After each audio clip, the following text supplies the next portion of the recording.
नमस्कार, मैं हूं विकास कुमार। आप देख रहे हैं साइन अप संदेश।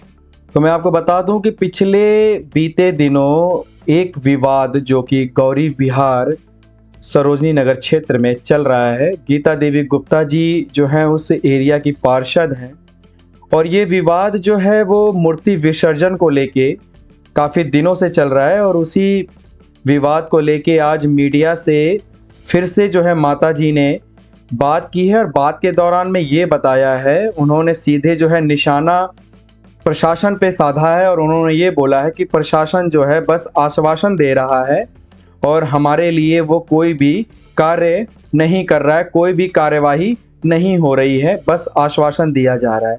सुनिए क्या कुछ पार्षद प्रतिनिधि और पार्षद जी ने जो है मीडिया से बात में बताया है।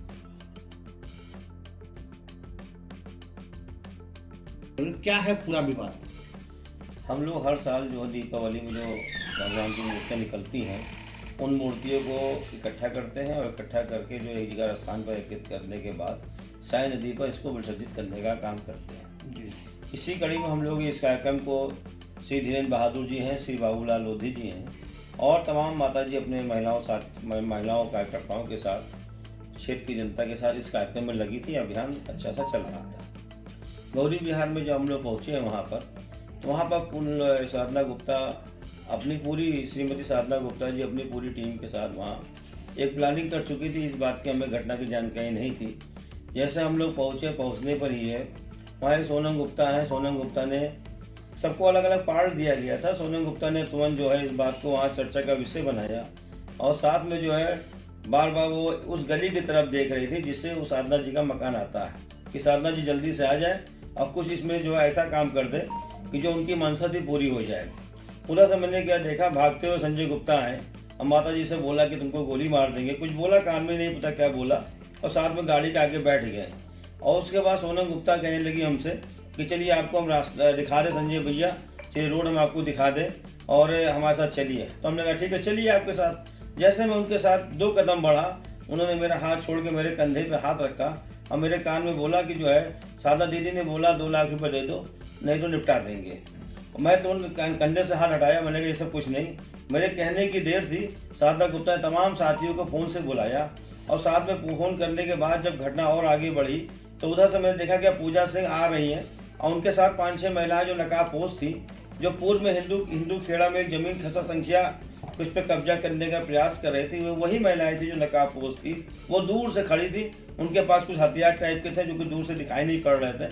लेकिन वो पास में जो पूजा सिंह आई और वो गाली बकते हुए लोगों को धमकाते हुए, साथ में श्री कृष्ण श्रीवास्तव जो कि जैसे वो आए तो माता जी के साथ जो सहयोगी श्रीमती कालिंदी पासवान जी थी, आते उन्होंने कालिंदी पासवान को गाली देने साथ साथ कहा मारो मारो मारो। तो मैंने अंकल जी को समझाया, अंकल जी ये क्या कर रहे हैं आप, महिला कार्यकर्ताओं के लिए आप ऐसी बातें बोल रहे हैं। तमाम घटना इस प्रकार की हुई और माता जी के साथ जो अभद्र वहाँ पर गाड़ी से उतारना, गाड़ी को जो है हवा निकाल देना, गाड़ी को जो है चाबी निकाल लेना, तमाम इस तरह की जो घटनाएं हुई वो और क्षेत्रवासियों को जो है श्री कृष्ण श्रीवास्तव ने उकसाने का काम किया। और इस विरोध के पीछे कारण क्या रहा, किस बात को लेकर के इतना? कारण ये था कि अभी मौसी में एक जमीन थी हिंदू खेड़ा में, तो उसको साधना गुप्ता ने अपने तमाम साथियों के साथ कब्जा करने का प्रयास किया था। नगर निगम की चूंकि हमारे इस विधानसभा के विधायक डॉक्टर राजेश्वर सिंह जी हैं, उन भैया ने कह रखा है कि हमारे वार्ड की और हमारे विधानसभा की कोई 1 इंच भूमि भी कब्जा नहीं कर सकता। उन्हीं के आदेश को, राजा रामचंद्र जी के आदेश को हम लोग पालन करते हुए कि कोई भी 1 इंच जमीन नहीं कब्जा कर सकता, उनको हम लोगों ने और नगर निगम लखनऊ ने कब्जा नहीं करने दिया। आज भी उस पर सरकारी बोर्ड गड़ा हुआ है। आप पत्रकार महोदय इस बोर्ड को देख सकते हैं। वही महिलाएं, वही खुइयाँ उनकी रखी हुई थी, उन्होंने इस रूप में निकालने का काम किया। अभी आपने जो एप्लीकेशन दे रखा है बीते दिनों में, उस पर क्या कार्रवाई का आश्वासन मिला है और एसीपी जो भी कृष्णा नगर हैं उन्होंने क्या आपको आश्वासन दिया है और आगे क्या कार्रवाई की जा रही है? अभी उन्होंने कोई समझे दिया नहीं है और कहते आज नहीं कल नहीं, इससे बढ़ा रहे आगे पीछे। तो इसलिए क्यों बढ़ाया जा रहा है मेरे साथ में? मुझे जनता की सेवा करना है, मैं जनता सेवा करूँगी, यही बैठ के करूँगी सेवा। मैं इधर नहीं जाऊँगी, कहीं क्षेत्र में नहीं जाऊँगी और सेवा करना मेरा काम है। और जनता सब पब्लिक मुझके चुन के लाई, इसलिए जनता सेवा करेंगे हम और मैं कहीं भी नहीं जाऊंगी मुझे जब तक न्याय नहीं मिलेगा। मुझे कुछ भी न चाहिए, न्याय चाहिए, क्योंकि मान सम्मान की बात होती न्याय में, और कोई चीज की बात नहीं। मेरे विधायक भैया जो हैं वो मेरा न्याय दिलाएंगे। अच्छा, मामला क्या था आपका, जरा संक्षिप्त में बताएं। मामला मेरा कोई भी नहीं था भाई, मैं मूर्ति उठा के डंप कर रहे थे, और मूर्ति उठाने के बाद मैं डंप करके फिर मूर्ति ले जाके साई नदी में विसर्जन करते, यही मामला था। उसी दिन भी मैं अपनी महिलाओं के साथ में लेके गए और मूर्ति डंप करने के लिए, चलो आज मूर्ति सब लोग इकट्ठा कर ले, और सोमवार को पूर्णिमा है, पूर्णिमा के दिन मूर्ति विसर्जन कर देंगे। तो विपक्षी जो भी है, हाँ। कौन क्या क्या नाम है जिनको आपत्ति है, और इसमें पूरा हाँ, साधना गुप्ता है, उनके हस्बैंड है, एक सूनम है, और जिसको बुला के रखी थी, कई लोग उसमें है, बहुत लोग शामिल है उसमें। उस समय हमारे पर आके अटैक कर दिया सब लोगों ने। किस तरह का, मतलब क्या उसमें जब आप निकल रहे थे तो क्या आपके साथ बर्ताव हुआ? मेरी गाड़ी रोक ली गई। वही 2-3 लोग अपनी अपनी गाड़ी से गए थे कि अपनी गाड़ी में बोरी लग के साथ में गए थे कि बोरी में डंप करके लाके वही इकट्ठा कर दे। मेरी गाड़ी रोक ली, जीप पे सब बैनर लगा हुआ था, सब लोग अपनी बड़ी गाड़ियाँ थे, चलो 4 गाड़ी भर के लाएंगे फिर डंप कर देंगे। कोई बात, मुझे अपनी कोई शंका नहीं थी कि मेरे साथ लड़ाई होगी। साधना के हस्बैंड आ गए और मेरी गाड़ी आगे बढ़ गए और कहा तुमको सरेआम मैं गोली मार दूंगा। तो मैंने कहा जनता चुन के लाई, गोली मारे चाहे जो कुछ मारे, मैं जनता के लिए काम कर रही हूँ बस। और कोई बात मुझसे बहसबाजी, और मेरा परिवार वही सब था, बच्चे गाड़ियाँ लेके गए थे, गाड़ियाँ लेके गए, सब खड़े रहे, कोई किसी ने नहीं बोले, कुछ भी नहीं कहा।